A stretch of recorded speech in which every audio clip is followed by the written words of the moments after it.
Let me now introduce the sixth Hilding Eek Memorial lecturer, Judge and Professor Hilary Charlesworth. Hilary Charlesworth currently serves as a judge of the International Court of Justice following her election in November 2021. Prior to joining the ICC, Judge Charlesworth was a laureate professor at the Melbourne University Law School, a distinguished professor at the Australian National University, and served as a judge ad hoc for the ICJ on 2 occasions in the cases of Guyana versus Venezuela and Australia versus Japan. She's a graduate of both the University of Melbourne and Harvard Law School, from which she holds a doctorate of juridical science. Judge Charlesworth's award-winning research and publications span diverse areas, including the structure of the international legal system, peace building, human rights, and humanitarian law, as well as groundbreaking scholarship on gender and international law. She has published over 130 book chapters and articles, authored or co-authored 11 books on international law, and currently holds a number of editorial positions, including with the American Journal of International Law and the Asian Journal of International Law. However, this is only a fraction of the very distinguished positions she has had and the very important contributions that she has made to scholarship. Just to give you an idea, here's the CV presented at the website of the International Court of Justice. And the following pages of the CV contains a list of selected publications, which would make any colleague blush. However, on a personal note, which I think I share with others, Judge Charlesworth is just not one of a small number of supremely distinguished scholars and scholars practitioners. For many of us, she is much more than that.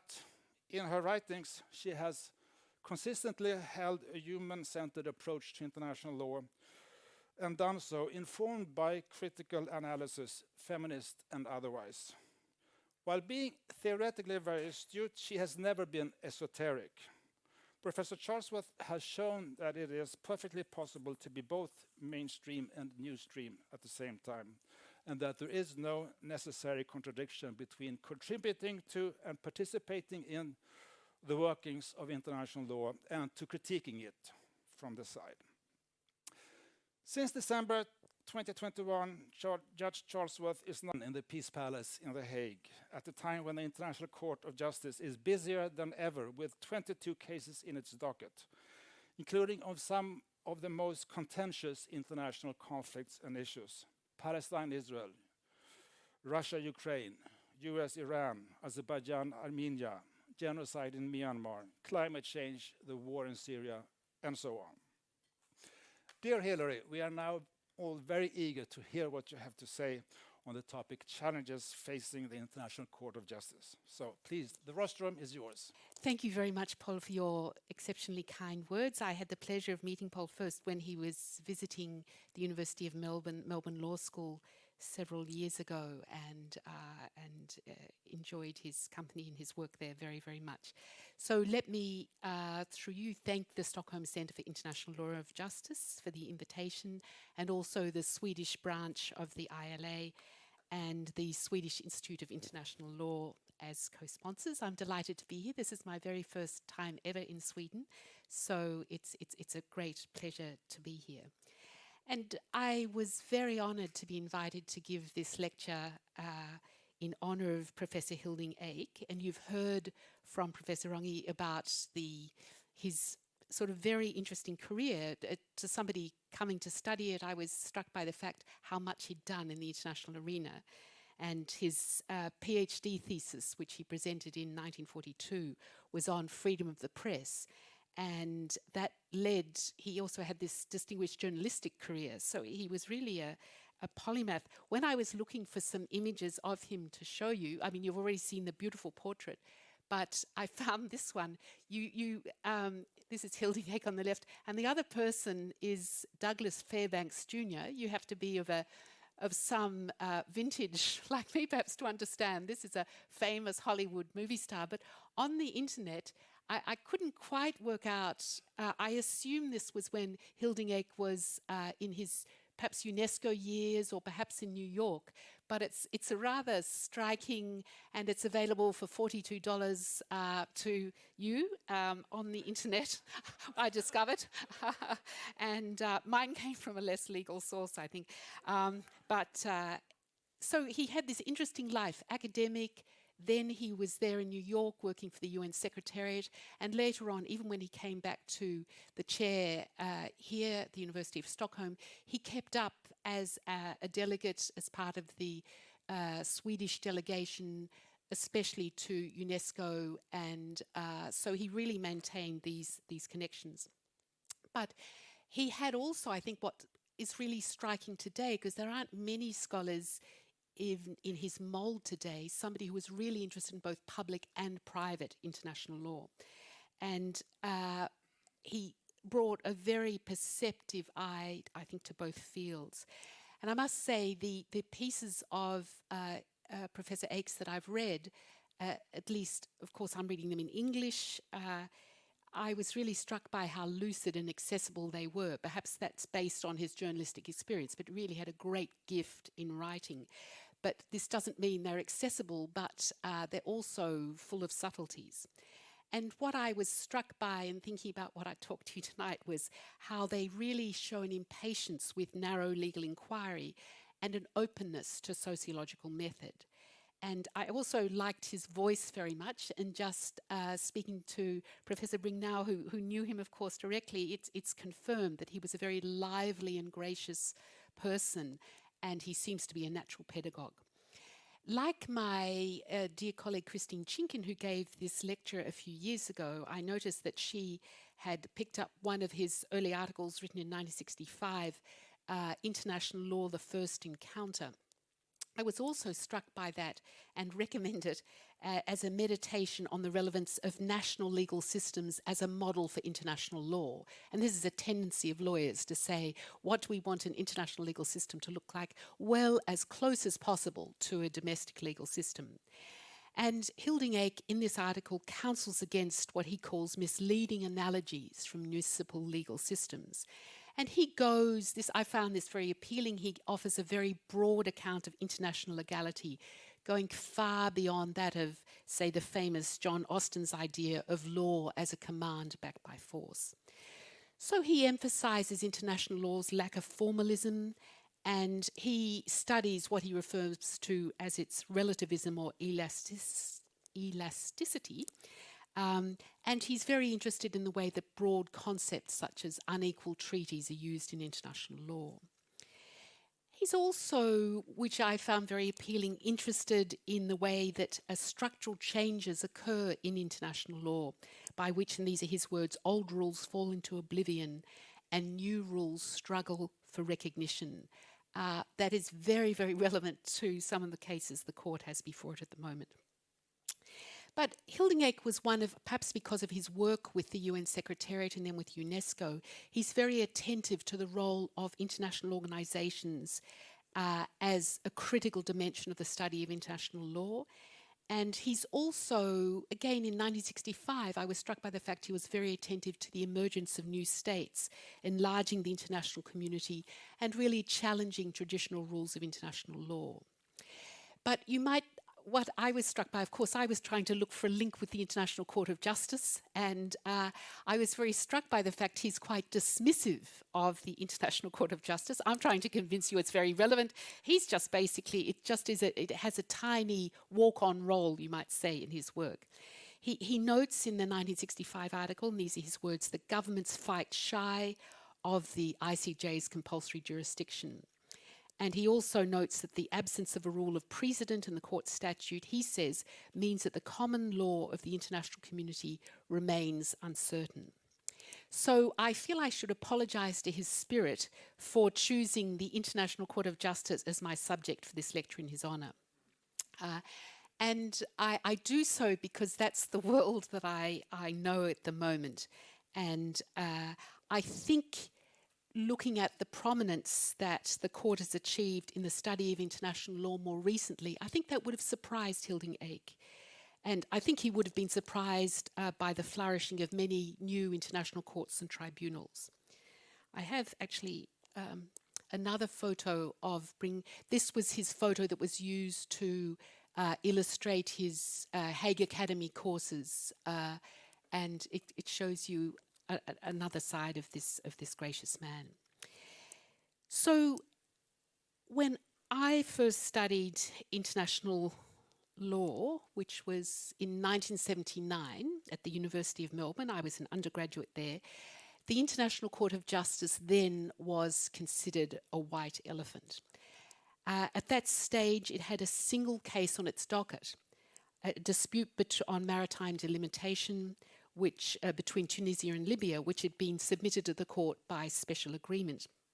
And I remember one of the questions on the international law exam that year, the exam was written by Gillian Triggs, who I'm sure is known to some of you in the room. She was my teacher of international law, along with Rosalie Balkan. One of the questions was, should the court be wound up? It was considered absolutely irrelevant, and that was considered to be a realistic question in those days. I did write on the topic, and I'm slightly terrified to discover what I might have said. Luckily, amnesia has taken hold.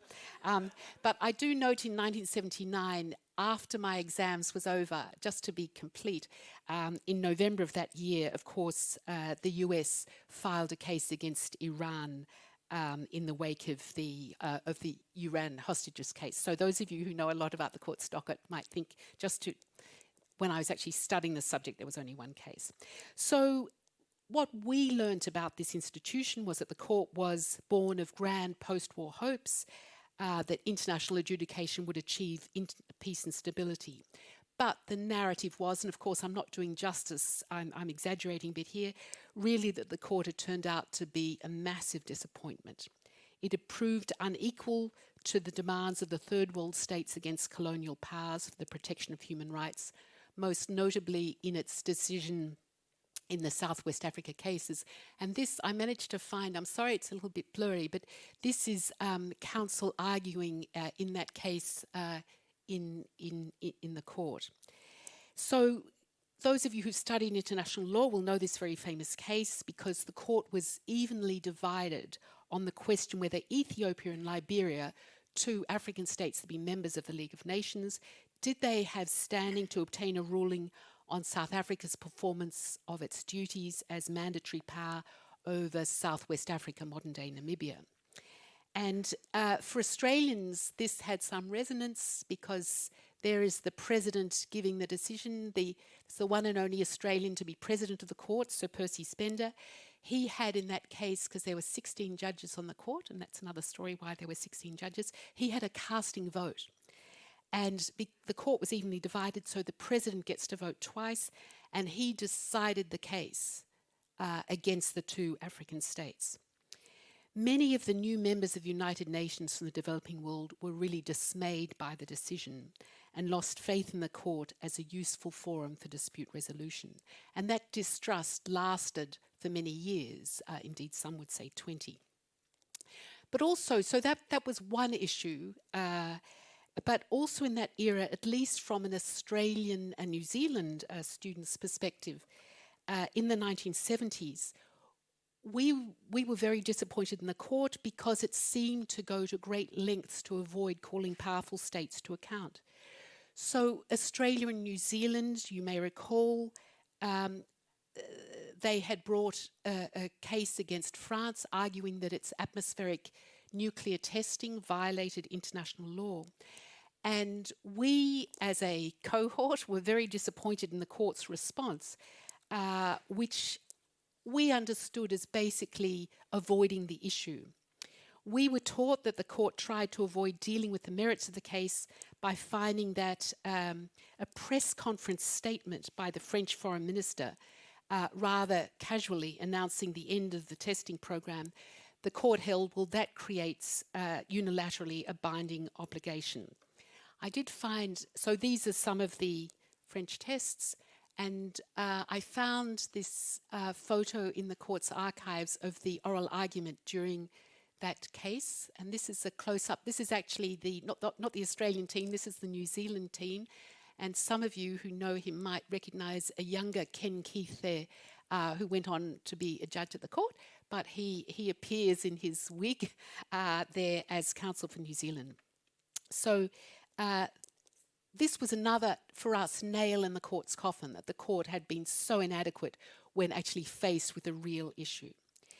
But so if we just skip over the next 20 years, and it was really a case brought by Nicaragua against the United States in 1984, which proved to be a turning point for the court. So Nicaragua, a very famous case, complained that the United States had violated international law by supporting the contra-insurgency against the Sandinista government and by mining Nicaragua's harbors. The United States first unsuccessfully challenged the court's jurisdiction, and then when the court affirmed its jurisdiction, the US withdrew from the proceedings. And again, I found these, you can see I had fun in the photo archives of the court. So some of you might recognize a youthful, this is the Nicaraguan team, a youthful Alain Pelé, the very famous French advocate, next to the late lamented Ian Brownlee, who was appearing for Nicaragua. But the court ended up upholding Nicaragua's claims, deciding that the United States had a duty immediately to cease its activities.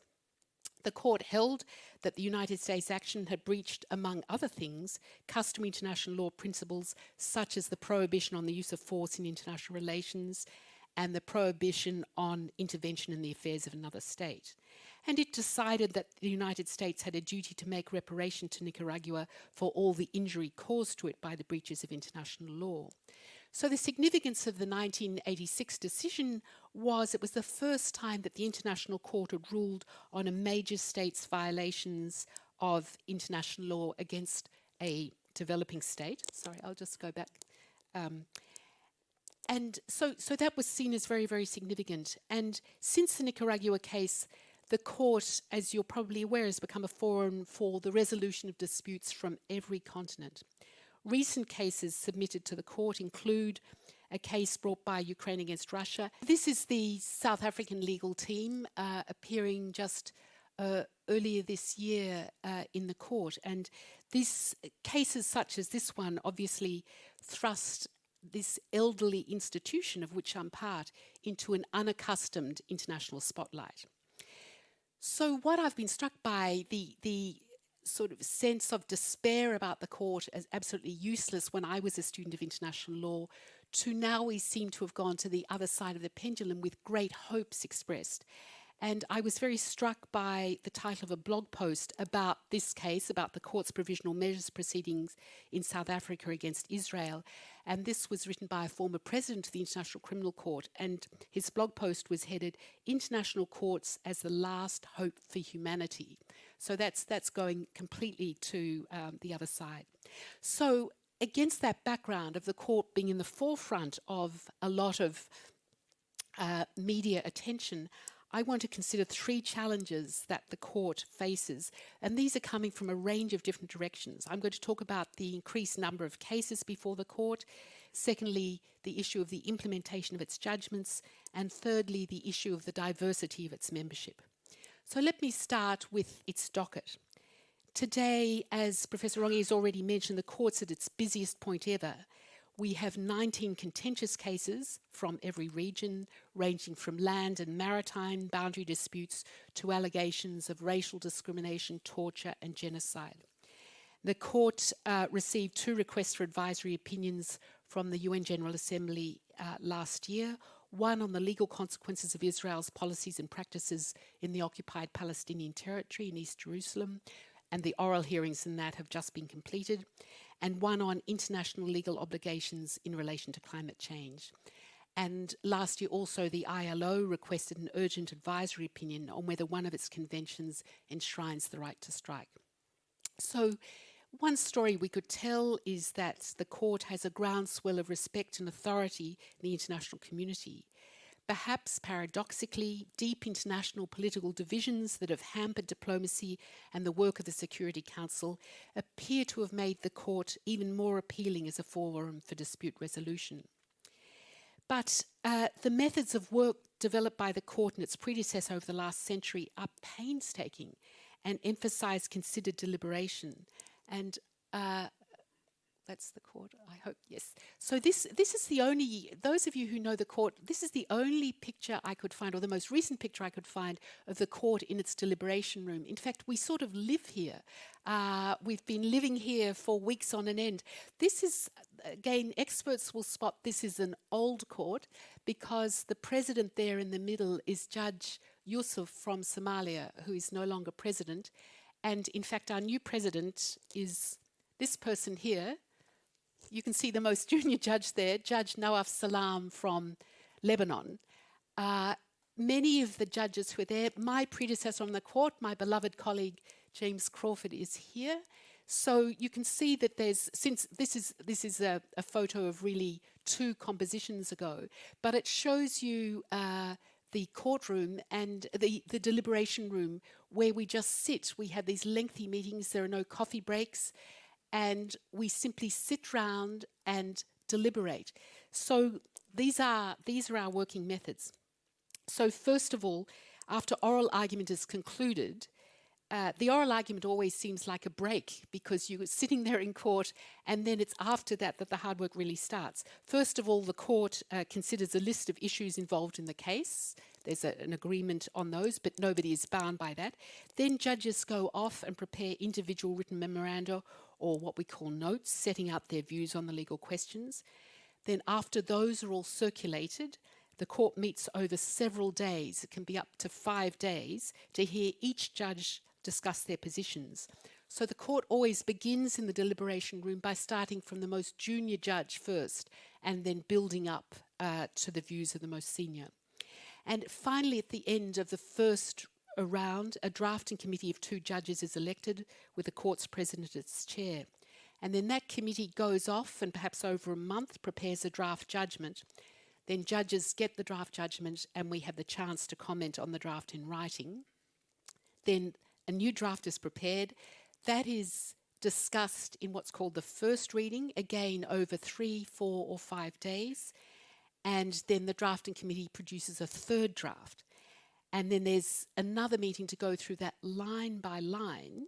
It's displayed, the text is displayed on a screen, and if it is changed, that's how it remains. So it's very, very active drafting, again, possibly taking up to a week. And at the end of several days, judges have to declare which way they'll vote. So if a judge plans to write a separate or dissenting opinion, they're given a few days, sometimes as few as 2 days, to prepare it before the judgment is finally delivered. So you can see why that elaborate process takes 4, 5, 6 months, sometimes more, to complete. So my point is that the court, even though it's got this large workload, it isn't really geared for a quick disposition of cases. The court almost invariably sits with its full complement of 15 judges. The statute of the court does contemplate the possibility of the formation of specialist chambers to hear particular cases, but that course has rarely been followed, perhaps because it requires the litigant parties to actually agree to it. Another issue for the court is the striking increase in the number of requests for provisional measures. Just in the past 2.5 years, in fact, just since I've been at the court has received a record number of 14 requests for interim protection in 8 different cases. The rules of court tell us that those requests have to take priority over all other cases and that the court has to make a decision on them as a matter of urgency. So when we get these applications for provisional measures, those go on top of the already set out workload. So we have a very small staff, just over 100 staff in the registry. I mean, that includes everybody. And our budget is $30 million a year. So it's not much larger than the 23 million euro budget of ITLOS. And it really pales by comparison to the budget of the international criminal tribunals, such as the 200 million US dollars of the International Criminal Court. So the court is, as our president usually reminds the General Assembly when they visit each year, good value for money, but it's a serious issue for us just with the extraordinary stress and strain people like our interpreters and staff working at the course, this massive workload. So this is my first challenge. It's a very practical one. It's a major one. The second challenge I want to address is that of implementation, because as Hilding Eek pointed out, there's often a great focus on how does the court measure up in terms of implementation, how are its decisions implemented. The court, of course, isn't involved in the implementation or the enforcement of its decisions. Once it delivers its judgment, the court's work is officially done.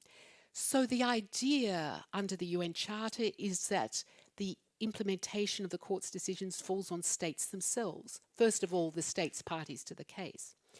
And the UN Charter itself contains an undertaking by all UN members to comply with the decision of the International Court of Justice in any case to which it's a party. So that's at least a formal link.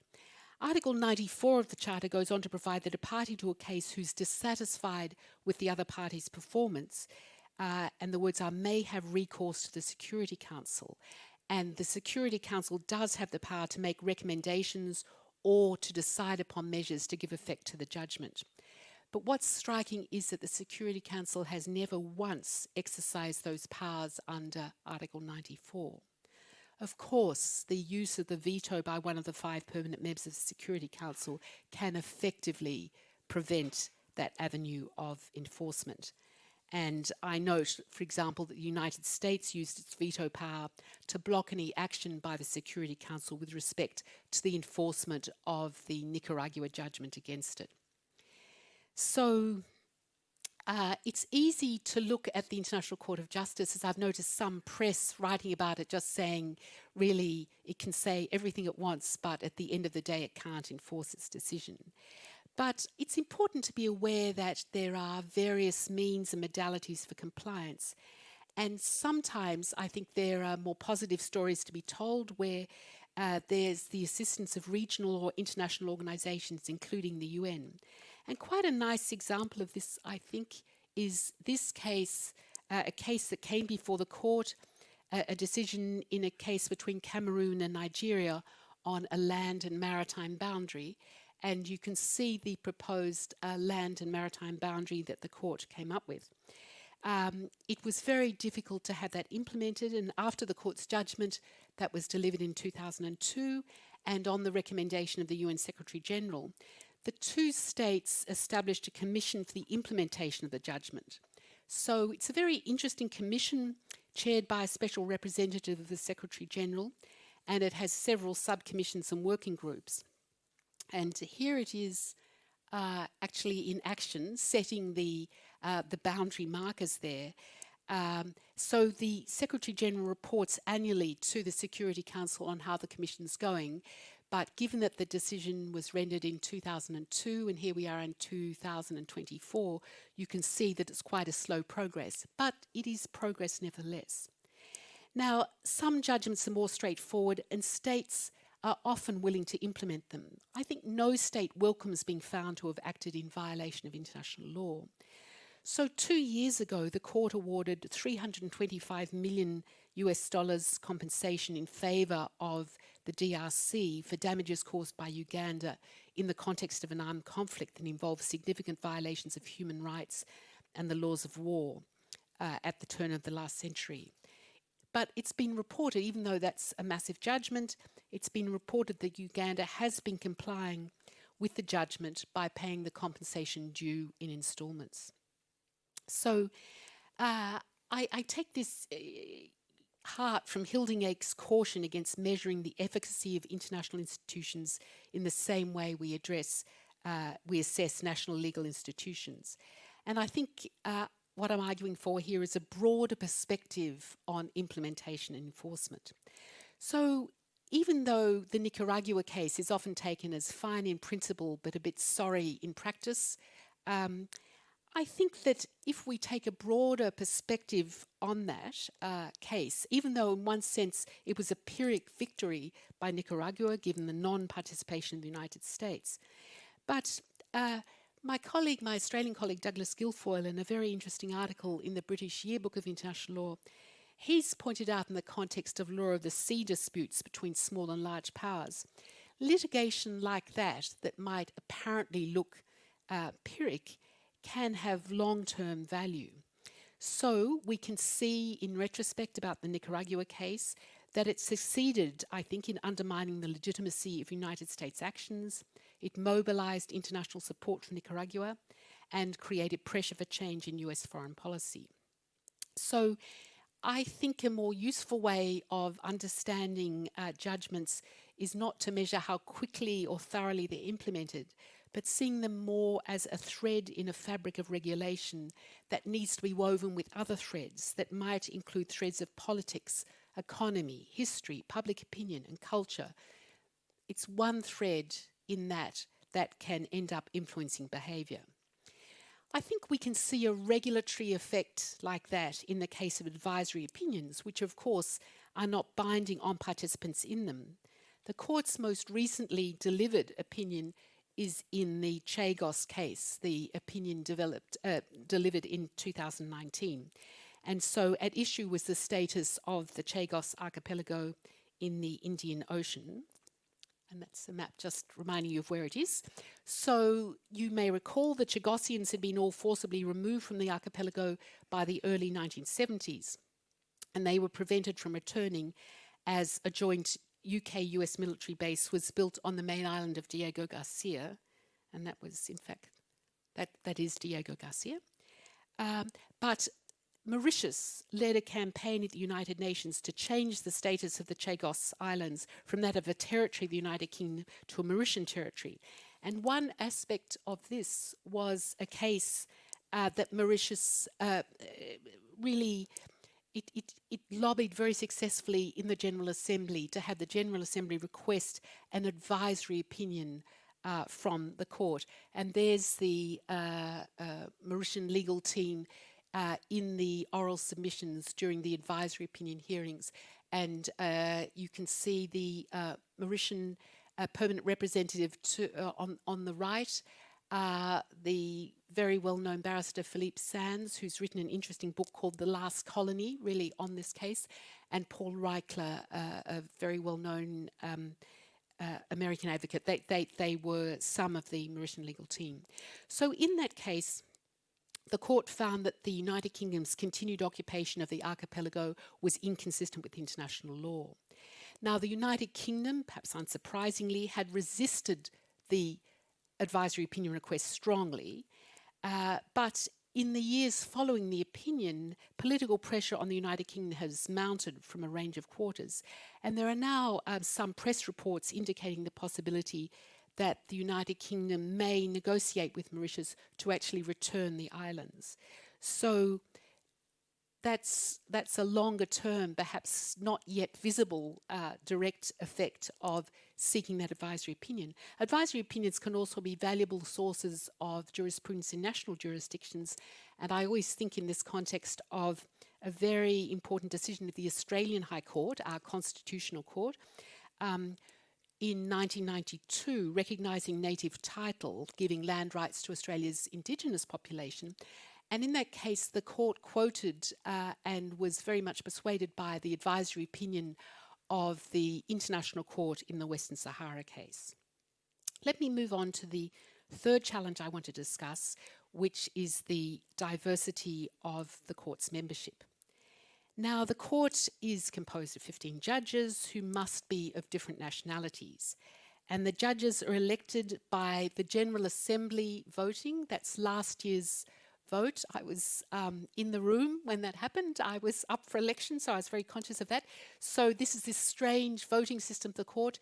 You have to have a majority of votes in the General Assembly and the Security Council. Here's the Security Council voting simultaneously. And I like the way, of course, it's secret ballot voting, but just like sort of people sometimes in exams are covering up their, you can see people covering up their ballot papers there, don't see who I'm voting for. But so this is a very odd, I think this is the only institution that requires this simultaneous vote of the two. So judges are elected for 9-year terms, which are renewable. Indeed, one of my colleagues, Judge Peter Tomke, who gave the first lecture in the Hilding Eek series, is into his third very distinguished term. So in the field of international law, it's been long accepted that for a tribunal to have any hope of living up to the adjective international, its members must reflect some aspect of the court's diversity. So the statute of the court provides that the representation, these are the words of the statute, there must be representation of the main forms of civilization and of the principal legal systems of the world. Those are the forms of diversity recognized. So what happens is that that requirement of representation is observed in an informal regional allocation of 15 seats. Tradition has been for a long time that the 5 permanent members of the Security Council always have a national on the court. However, there are now 2 exceptions to this, the United Kingdom and Russia. So this is, again, this is not the new composition of the court. This is the photo taken last year of the court under the presidency of Judge Joan Donoghue, who is now no longer on the court. But there has not been time for the court in its new composition. We have 4 new members. But this is the best I could do to show you the court. The statute doesn't refer to gender representation, and the International Court has a very poor record in this respect. In almost 8 decades, 6 women in total have been elected to the court, while 109 men have been elected over the same period. Today, so we've lost our then President Joan Donoghue, but there is a new American judge, Judge Sarah Cleveland, who's joined the court. So the number of women has remained the same. So this very sorry situation, I think, with 4 women judges, that's the largest number of women ever in the court, and there's no need for it to grow. I mean, it may well slip behind in future elections. I notice, say, looking at other international courts and tribunals, the Tribunal on the Law of the Sea currently had 5 women out of 21 judges, and that's the high point in its composition. It's only ever had 6 women judges in its life, while there have been 51 men in its life. The International Law Commission is a very prestigious and central institution in the field of international law. Indeed, Ambassador Mara Jakobsen was a member from 2007 to 2016. But today, 2024, there are just 5 women out of 34 members. In over 70 years of its life, the ILC has had a total of 9 women members, while there have been 238 men elected to that commission. Turning to regional courts, the picture's more mixed. 16 of the 47 members of the European Court of Human Rights are women, forming a third. At the Inter-American Court of Human Rights, 3 out of 7 judges are women, but until 2 years ago, there was a single woman judge. By contrast, 5 of the 11 judges on the African Court of Human and People's Rights are women, including its president. So there's been a lot of discussion in the literature about the connection between the low rates of participation of women and the concerns of the traditional international legal canon. And of course, there's also been not just interest by scholars, but powerful advocacy by civil society groups such as GQual. And I recommend the GQual website. It's got quite up-to-date figures on the number of women on these international law bodies. The argument is based not only on the fact of discrimination against women, but also in the androcentric nature and scope of international legal principles that emerge from such bodies, for example, through centering the state and the factoring out of human lives. We know from this work that there's a puzzling resistance to increasing the representation of women in major international legal institutions. Long-established institutional cultures tend to undermine worthy statements of commitment to equality. So why is change so slow? There are always grand commitments made. We're deeply committed to gender equality and so on. But there are clearly informal systems that keep the goal of equal participation of women at the international body level quite elusive. One reason, obviously, for the continuing inequalities are deep-seated biases built into most societies, international, national and local, based on stereotypes about gender and the proper roles of women and men. The trouble is that some of those at least are unconscious. It's very rare to encounter claims that I can actually recall from my early days as a young lawyer so many years ago, people felt it was okay to say women just aren't good lawyers. You know, you shouldn't go into the profession. You'll start crying in court, or you're too emotional. You don't hear that sort of argument today. But I think the stereotypes have perhaps just been buried a level. The prestige of international judicial institutions means that states tend to nominate people whose careers have followed a particular trajectory of full-time legal work, replete with public activity and recognition. In other words, based on a typically professional, successful male life. Now, women, of course, can qualify in this sense, but they are much rarer. Research has also shown that state nominations for international judgeships can be a form of reward for political loyalty, or based on ties of personal camaraderie, or a way of bolstering a particular political agenda. Again, all factors likely to result in the nomination of a man. I think a big problem at the international level is the opacity of the nominations process, which relies on professional networks, increases the likelihood that states will nominate men for judicial office. It's also been pointed out by some scholars that women candidates for international judicial office receive greater scrutiny than their male counterparts, precisely because they're unusual, they stand out.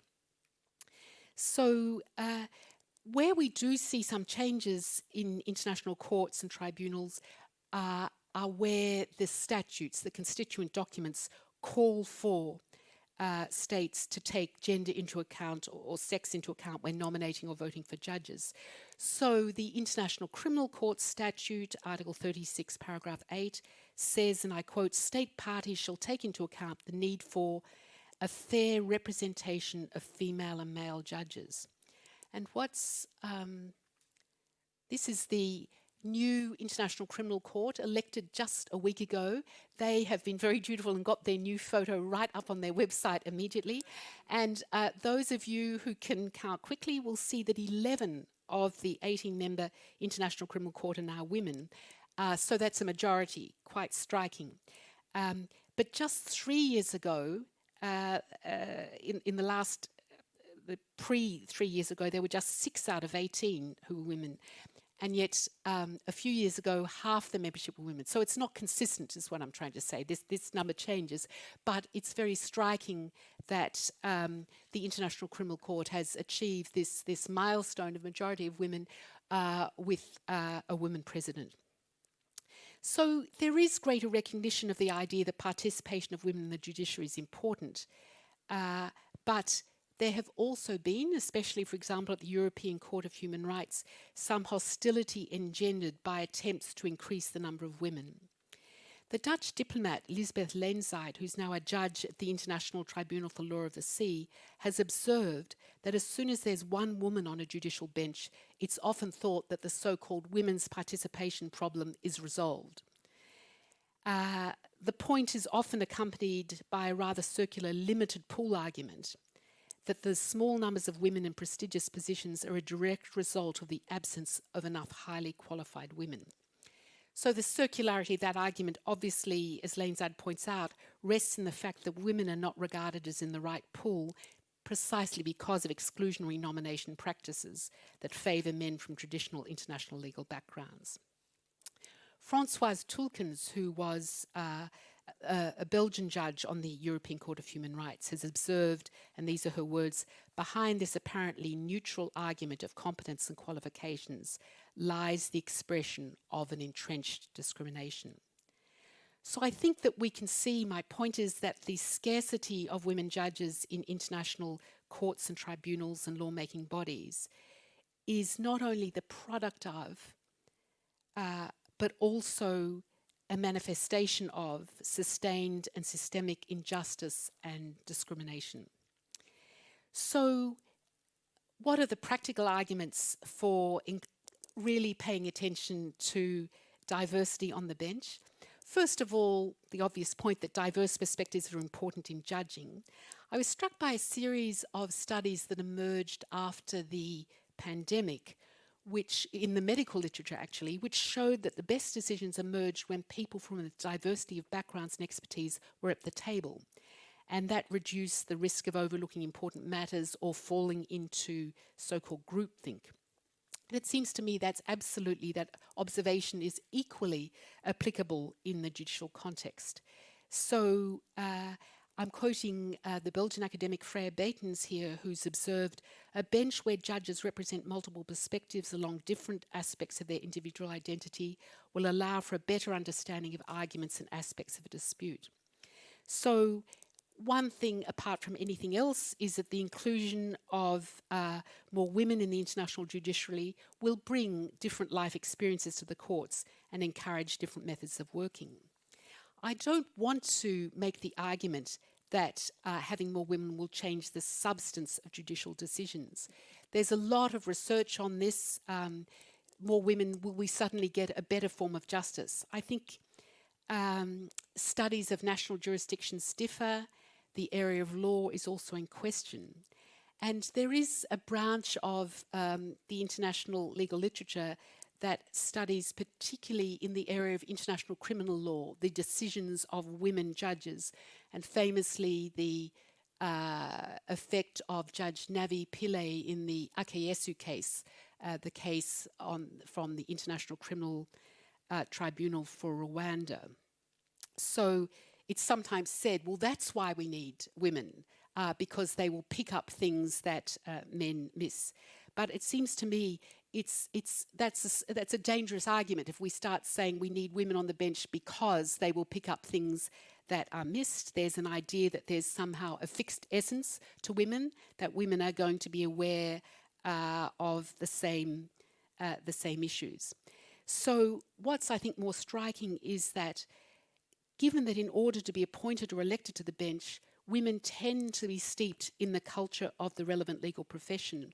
And so we find, in fact, in international courts and tribunals, women's judgments typically hew closely to established forms of reasoning. There is, in the criminal tribunals, perhaps some evidence that women judges may display more empathy with human litigants, but generally they don't tend to challenge legal structures or the style of reasoning. There's very strong pressure to conform to a judicial persona honed over centuries of exclusively male judiciaries. If women judges use feminist vocabularies and ideas, they face a backlash that they're biased and prejudiced against men, or that they will introduce unpredictability into the judicial process. So it seems that gendered ideas influence both the opportunities for entries to and the outcomes from international judicial institutions in a rather circular manner. Another reason why I think this is an issue worth paying attention to is because of international law. We have Article 8 of the Convention on the Elimination of All Forms of Discrimination Against Women, which is a much overlooked provision of this treaty. Although what's really interesting, when it was adopted in 1979, this provision was the first reference to the right to participation in the work of international institutions that had ever been specified in a human rights instrument. And there's now some momentum gathering around Article 8. Lisbeth Leenzaid, the Dutch jurist who I've already quoted, she suggested that it's time for the 6th Committee of the UN, the Legal Committee, to discuss Article 8's relevance to nominations to the International Court of Justice. And later this year, in October this year, it's expected that the CEDAW Committee, the monitoring body for that treaty, will adopt a general recommendation. It'll be General Recommendation number 40 on Article 8, on the equal and inclusive representation of women in decision-making systems. And I understand that it will include international judicial institutions. So that's another reason we should pay attention to it. And finally, I think the presence of women judges simply has symbolic significance.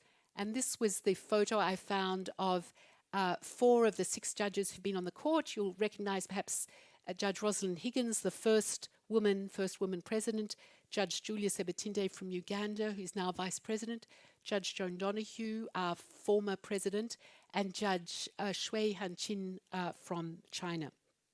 But it's been argued that the perception of diversity and representativeness increases the legitimacy of a judiciary in the sense of social recognition of its authority.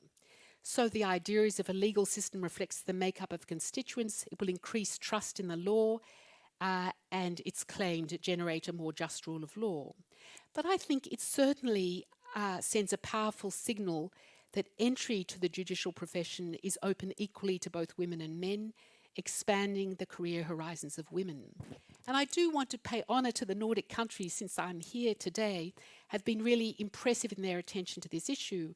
I remember in 2022, in response to our then President's remarks to the General Assembly, Ambassador Jakobsen, representing the Nordics, emphasised, and these were her words, the need to strive for a better gender balance on the court, and she encouraged shared efforts to achieve equal representation of women and men in the court. I was sitting there, I was delighted to hear that, so I really welcome that call, and it was restated again last year. I also just want to note before concluding that Joan Donoghue, our president last year at the General Assembly, called attention to amendments to our statute that she thought were essential if the International Court was going to live up to its status as a world court, including, one of her proposals was including gender-inclusive language. So I hope that that project might be taken up by interested states, and I'm speaking to those of you in your Ministry of Foreign Affairs as a cause worth close attention. So then to conclude, the court faces a lot of challenges of different shapes and sizes. But inspired by Hilding Eek's curiosity about the nature of the international legal system, I've discussed 3 challenges tonight. We could summarise those as mandate, monitoring and membership. I should note that, of course, responding to those challenges is largely out of the court's hands. It has no say in the cases that come before it, or how its decisions will be implemented, or indeed who its members are.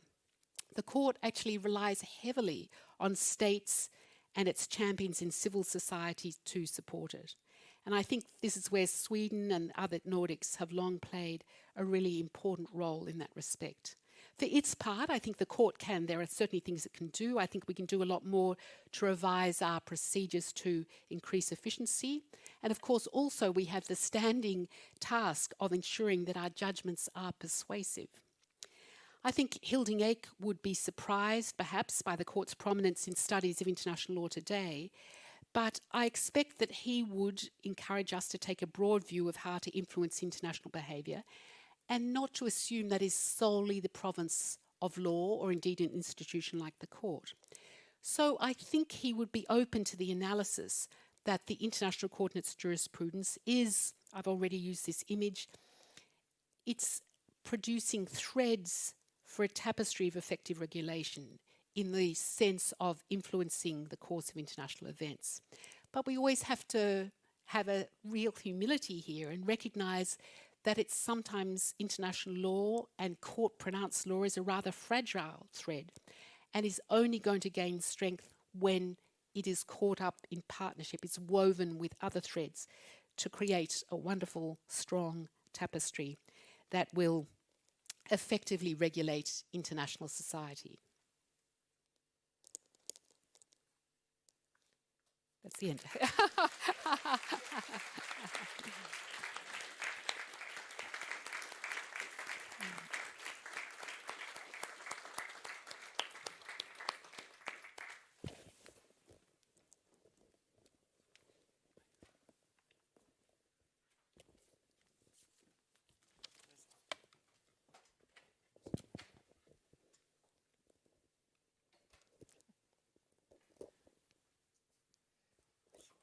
Är den på? Ja, den är på. Yeah.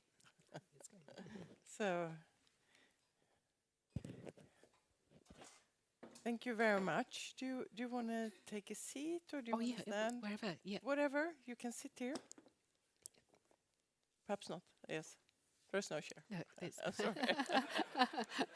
I'll sit here. This is the modern university. I know that you don't have enough money for the university, but this is a little bit too much. Anyway, thank you so very much, Judge Charlesworth, dear Hilary. It's been really not only an honor, but a true pleasure listening to you today. And I think that none of you, good, something. No, they will find it. You want to sit there, or Yeah. you want to sit whatever? Maybe Well, yeah. find it.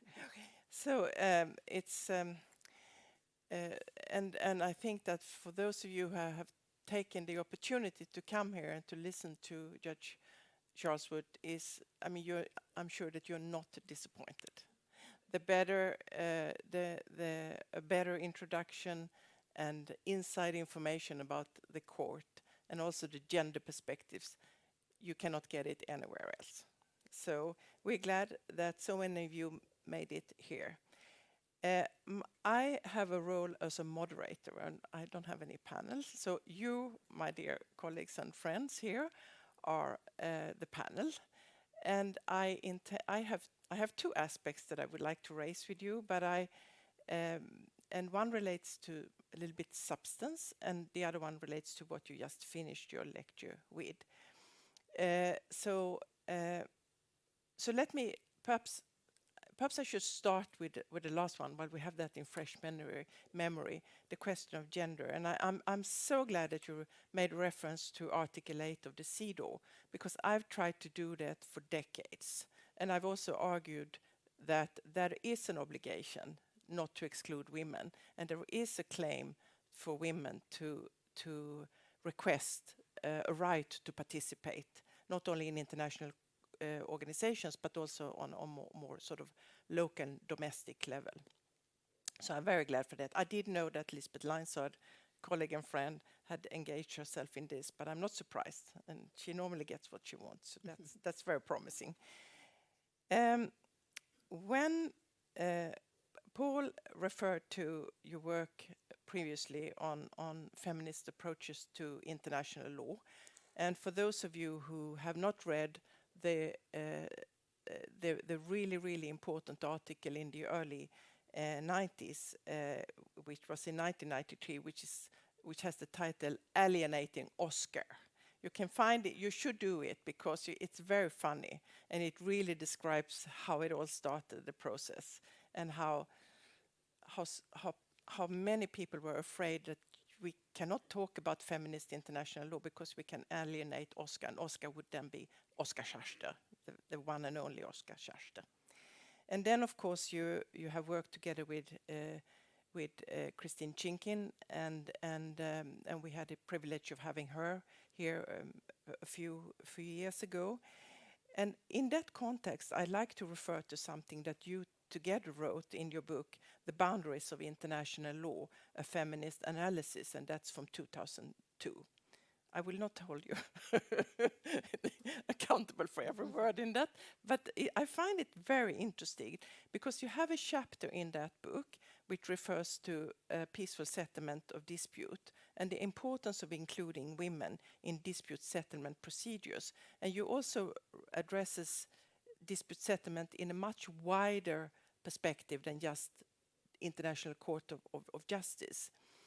And I think one of the sentences that struck me when I read it was, and I need to quote you here, you refer to the power of imbalance in dispute resolution, and you point at the restriction of the court, this is the International Court of Justice, contentious jurisdiction to states that prevents and restricts actio popularis and amici curiae to accommodate third-party interest to contribute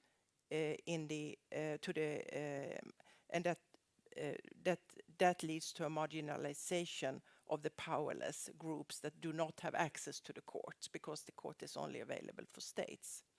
Now, I think now, in these days, you've had plenty of engagement for non-state actors, and I was wondering, my question would be, is this a good development, or is this something that I realize that you're restricted in what you would like to say or can say, but is it a burden? Because there is an emerging discussion in international law whether the court is overburdened with all these interventions and all these activities and making use of the court in a way that we are not used to, including provisional measures. So if you could just give us a hint, and then I'll allow the rest of the audience in. Thanks very much, Murray, for that question. I would still stick by what we said all those years ago. I think that, yes, it's true that perhaps since the case of Belgium versus Senegal, where the court, well, now that's over 12 years ago, perhaps commentators often say sort of opened the door a bit to states being able to use international treaties, states that might be considered not directly affected to use it. I welcome that opening up. I think it's important. I think in a way,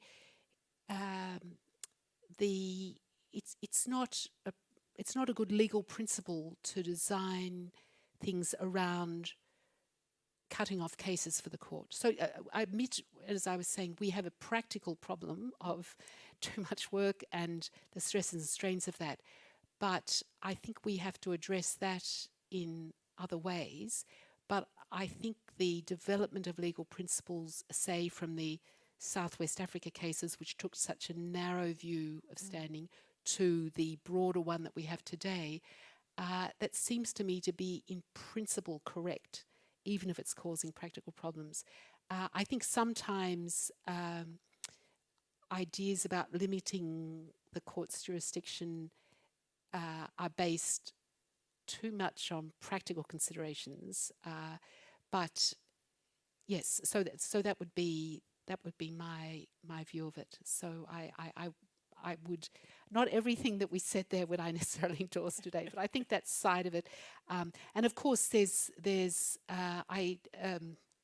you'll be aware that more than one of my colleagues has actually said they're very concerned in dissenting opinions. They have used the term actio popularis, that they're very concerned about this idea of actio popularis. I would not describe actually what's happened as an actio popularis, but I also think it's very striking in the advisory opinions. I've just sat on my first one in the occupied Palestinian territories case, but how non-governmental organizations that are out of the frame in terms of making submissions, they can nevertheless make submissions to the court that are available not publicly, but that the court has access to. They are filed together.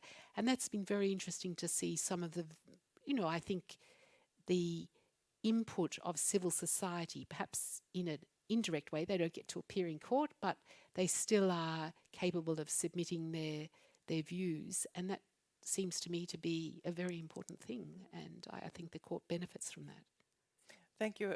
I would agree on that. And of course, we noted that you had changed the rules of the court on intervention slightly. Yes. And I suppose that's to accommodate the work. Well, that is one move. So very recently, just even 2 weeks ago, they don't come into force, I think, till the 1st of June. The court has made it possible to deal with some of the applications for intervention, as it were, on the papers rather than actually hearing from all states. And that really is, yes, because of it's very striking the time taken up with the oral argument. Sometimes oral argument in court is very useful in refining the issues.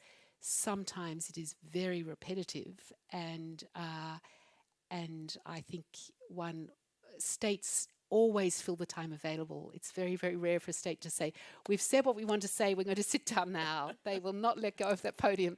And so I think that was clearly the policy reasoning behind that one, to try to streamline that.